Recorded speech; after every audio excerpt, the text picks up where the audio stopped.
Hey guys, Rexasaur here, and welcome to the final two battles for round one of Heroes of the Old World. After this, there will be, well, I mean, everyone will know exactly what group they are in. In fact, the players have already started round two, but you guys, the viewers, actually, at the time of recording, it's only Tuesday, but by the time this comes up, it will be Friday.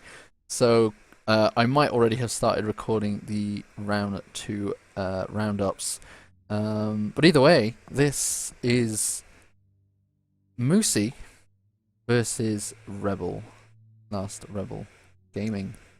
Now, before I even start going through the armies, I would like to note that the winner of this game is Moosey by default. The reason for this is because LastRebelGaming has sort of broken the rules. The rules state that you can only have 2 monsters and 2 war machines maximum. As when 4 is okay, as in 2 and 2, as long as it's within the rules to do so. However, Last Rebel has bought 4 units of Demigryph Knights, which are count as monsters, which means that's 4 monsters, which means he is automatically disqualified from this game, which means he automatically loses. However, I did so basically Last Rebel Gaming came to me to tell me this, and as a sign of leniency, and I think I will be doing this anyway, this game will still go on, so no matter what happens, no matter what the outcome is, Moosey will win, but the amount of troops that they keep at the end of the battle will be used in case of a points draw. So, let's go and play. I didn't actually show you the armies. I do apologise. Anyway, Moosey has got a normal... Oh, I thought that was an order, but it's Carl Franz! Hey, on a horse, woohoo! Carl Franz on a horse, he's having a good time. He has 1 crossbowman and 2 units of handgunners here. 1, 2, 3, 4 great swords there, 1 unit of spearmen with shields here. He has 2 units of right guards and 2 units of Demigryph Knights, and on the flank he has bought 3 units of spearmen with shields and 1 unit of crossbowmen.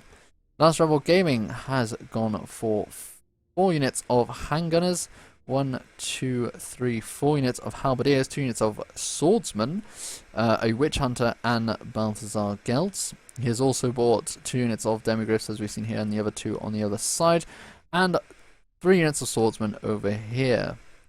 Boop, let's play. This is a very short battle, yeah, so Moosey starts the battle standing still, as does Last Rebel Gaming. In fact, he's going to move forward his swordsman on the flank of the battlefield, going towards these swordsmen. These swordsmen are going to be destroyed, absolutely wrecked by the swordsmen, because spearmen suck against swords, as has been the case in Warhammer in Warhammer, and also actually not in Warhammer, but in Total War for a very long time. Moosey's going to bring forth his handgunners. His missile men actually.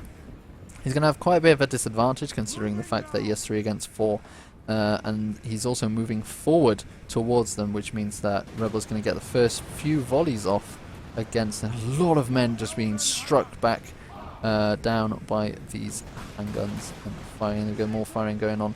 These handgunners now going down, losing a lot of men as well, as shooting going on, a lot of shooting going on. What's really nice about this map, I think I've already mentioned this at least in one more battle, is if shots miss, if they go forward, you can shoot through, you can shoot down these guys. If you miss, you're going to be hitting these guys behind them. Actually, in this case, it'll be these guys but in front of them, because they are still firing there. The crossbowmen routing straight away, and it looks like these 2 Demigryph Knights are being attacked by the 3 units, the 2 units of Demigryph Knights, and the Rexasaur is going to put the Rexasaur around the back. No, he's not, he's just going to charge them, and Moosey just charging in the Rexasaur straight in.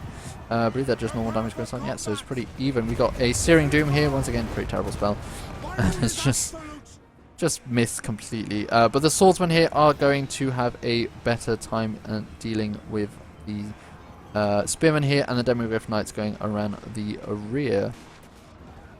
So on the combat, we can see the great swords going through the halberdiers. Halberdiers are most likely going to suffer and probably fall down. The great swords moving around, chasing down these handgunners and the halberdiers.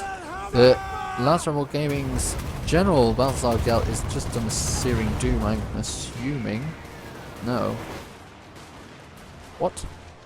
Why did you do Searing Doom against his own men? That just seems very weird. Either way, handgunners are going to get charged by the Demigryph Knights along with the rest of the people there. LastRebelGaming's Demigryphs starting to take a lot of fire here and go down. And Moosey's general just charging, and we got a Golden Hounds going through the lines, doing a lot of damage to both sides, but it looks like it's going to be doing a lot more damage. Oh, it goes back and forth, doing a lot of damage. Definitely both sides. It did a lot more damage, I think, to the Great Swords than the Halberdiers, but it did take a huge sway of the Halberdiers. Actually makes the Great Swords run away, which is a very effective Golden Hounds there. Just shows you how effective that spell can be if it stays where it needs to stay. Demigryphs versus Demigryphs, 2 units against 1 plus Reichsguard. Actually, these are just Reichsguard, not Demigryphs. Demigryphs versus Reichsguard then. We'll see how that goes. The 2 Demigryph Knights moving in. They're going to try and help out these guys. These Great Swords still routing from that initial Golden Hounds. We've got another spell going. I think that might just be a Searing Doom though. Looks like it is indeed. It's a Searing Doom. It does disrupt the line, I guess, but it's still, you know, whatever. It's a cheap spell, I guess, is why people want to use it. These handgunners not firing because they are obstructed, not being able to do anything. Now they're starting to fire. But it looks like Moosey's warriors starting to flee, not doing too good. Rebels, Demigryphs are actually moving away from melee and now moving back, trying maybe to get a charge bonus off, maybe not. These Great Swords have a very low, and there we go, the Demigryphs moving in, trying to get themselves that charge into the rear of these Great Swords. The Great Swords are going to try and chase down the Halberdiers, who are turning around to receive that charge. Which is good. Some of them actually take down. These Great Swords are going to be taking a lot of damage. And another Golden Hounds actually happened over here, which I've missed. But yeah, Rebel seems to be doing very well. I mean, this flank is completely won for Rebel, and was won on the outset of the fact that it was Spearman versus Swordsman, to be fair. But yeah, so just to show you, it wasn't, I mean, it was close. It was still pretty close, I feel. And the Demigryphs are seem to be taken out by Moosey. But no matter what happened, Moosey still technically wins this because of the disqualification of LastRebelGaming, who automatically really loses the game.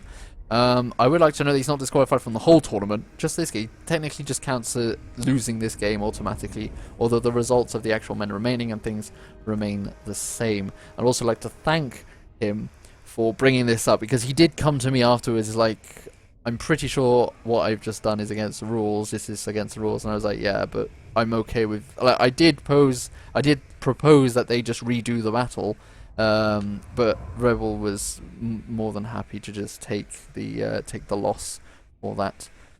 So there we go. That is the final battle for those two players. Moosey technically counts as winning, although he lost the battle. It was a very fun battle, though, very close indeed. With both players playing very, very well. That Golden Hounds, though, really changing the outcome of that battle, I feel.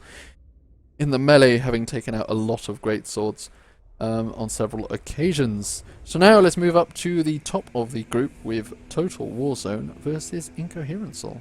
Okay, guys, here we go. The final battle of round 1 and the final battle of the Empire group will be played between TotalWarZone and Incoherencal. Who's there? No, that's his warrior priest, as usual. Either way, both of these players have a very similar army that we've been seeing throughout the campaign. Throughout this tournament so far. TotalWarZone has bought 5 handgunners, 5 great swords, a warrior priest, witch hunter, sorry, in the middle. Carfran's on Deathclaw. He's got a unit of Empire Knights here, a unit of Demigryph with halberds, 2 units of Spearmen with shield, and then on this flank he's got 2 more units of Spearmen with shield. Incoherencal, he's also got an outrider there. I keep forgetting about those damn outriders. Incoherencal has bought 1, 2, 3, 4, 5 units of Spearmen. 1, 2, 3, 4, 5 units of Great Swords, a unit of Demigryphs with halberds, 2 units of Empire Knights, and then on the other side he has bought his Balthazar Gelt on Pegasus, as well as another unit of Demigryphs with halberds and Empire Knights. He also has his trusty warrior priest in the center there. Let's hide as we go. Now let's actually watch this battle. It's going to be very interesting battle to see these two heavy hitters in the group, since both of these guys are on 2 wins at this point, and it looks like Incoherencal straight away sees the hidden outriders behind his lines and decides to go and take them out as soon as he can. Thing about Outriders compared to Pistoliers is that Outriders can only fire in the forward arc. Actually, they're going to get caught up. It looks like TotalWarZone has already going to be losing his first unit unless they keep going. Nope, only a few of them actually go down, although they do get shaken from it. Moving up, we got the first few shots going up. The fact that he's bought Spearmen is really interesting. I don't know if he's been bringing Spearmen. If he has been bringing Spearmen this whole time, they're a very weak unit in this matchup. So we got the first fire great swords being shot by these handgunners, continuous fire going down. As you can see, unlike with Moosey, I believe I made this point when he brought back his line when they were in front. TotalWarZone just keeping them up till the last minute, trying to get as many shots in as possible before the initial charge. These spearmen going to be charged back by the greatsword, so they're not going to get their defensive bonus for receiving charges. Actually, they lose so many men on this charge as well. Got some greatswords are still there protecting these men, and on this side we have the demigryphs that went to attack these spearmen with shields, but they didn't manage to get in. We've got a nice little charge going to come in. Oh, that was brutal. The whole of the spearman line being taken down by the Empire Knights, although most of them will be getting back up, and they do have an advantage. It looks like Karl Franz is also going to come and help on that flank, making sure that he doesn't lose it. We have a Warrior Priest who's going to be using his Hammer of Sigmar and Shield of Faith abilities against the Great Swords over there, and in the rear we have TotalWarZone moving his Empire Knights to attack these these other Empire Knights apparently, but really to go for the crossbowmen that are over there.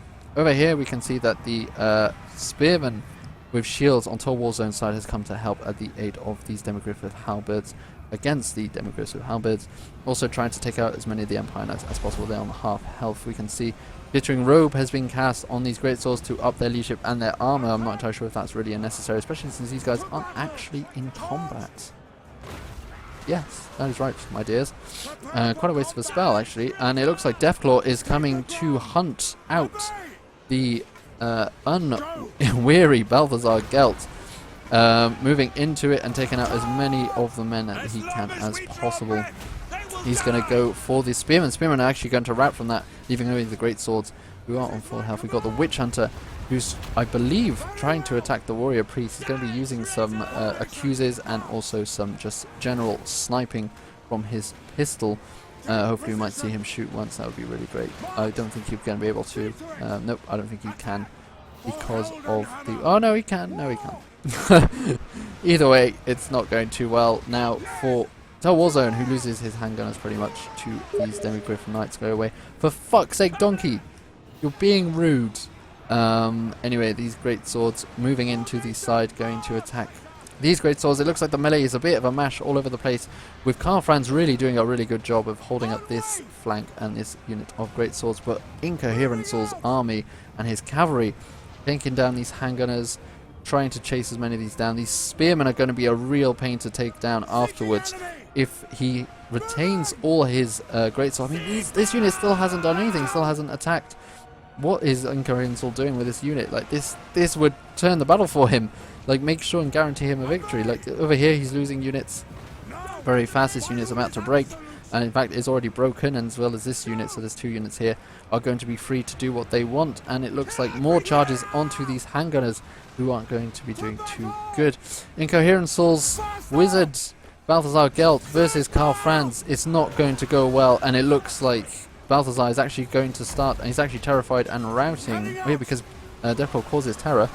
So it's not going too good for Incoherencal, and there goes Balthazar Gelt taken out by TotalWarZone's Karl Franz, and the rest of the battle is going to keep going, and it's going to turn. The loss of the general is most likely going to have a profound effect on this battle, as well as the Warrior Priest very close to be taken out, most likely by the Witch Hunter. Actually, the Witch Hunter might already have died. No, he is there, just here, hanging around. He's maybe going to do a little shot at one of these units eventually. He's going to accuse, just walking fancily along, doesn't give a shit about what's going on the battlefield right now, because what's going on is that TotalWarZone is clearing the place up with his spearmen left.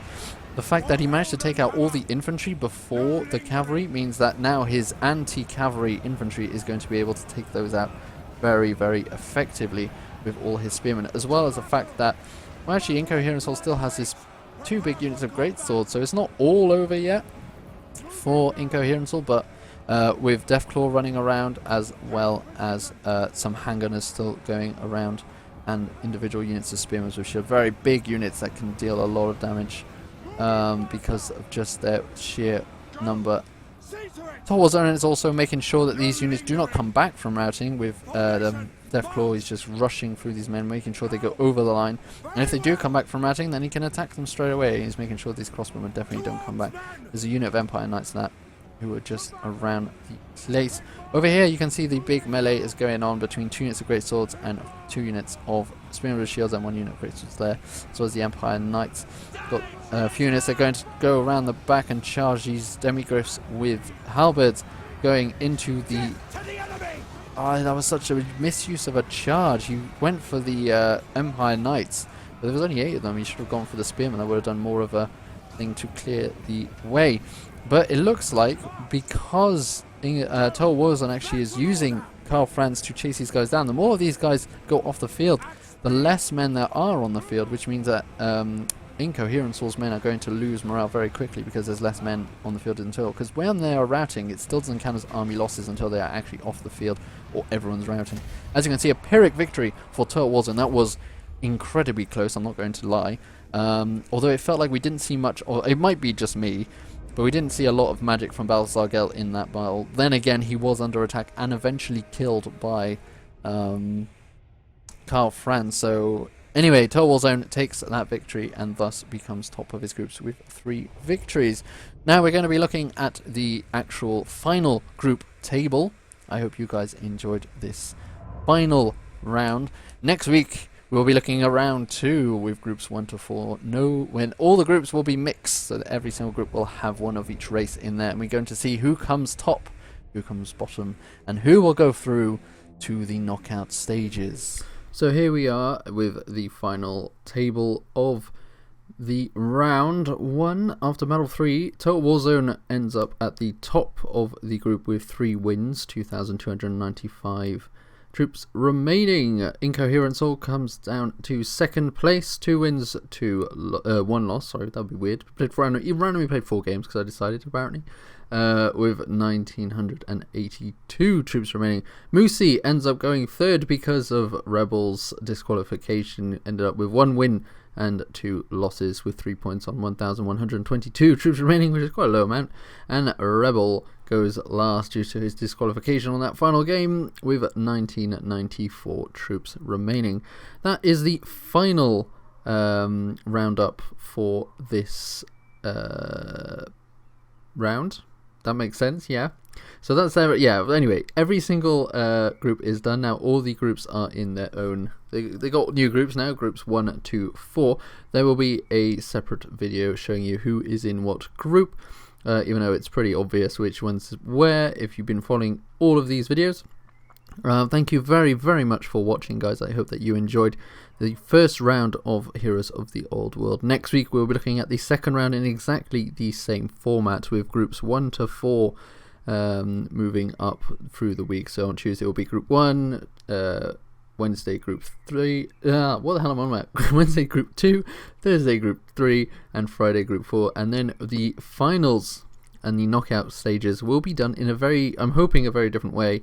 If not, then pretty much will be quarterfinals one day, then semi-finals, and then finally the finals, which is going to be great. So thank you very much for watching, guys. I've been enjoying making these videos. I hope you guys have been enjoying watching them. It's been a lot of work for me, more than I generally put into most of my YouTube, so there we go, and I will see you next time.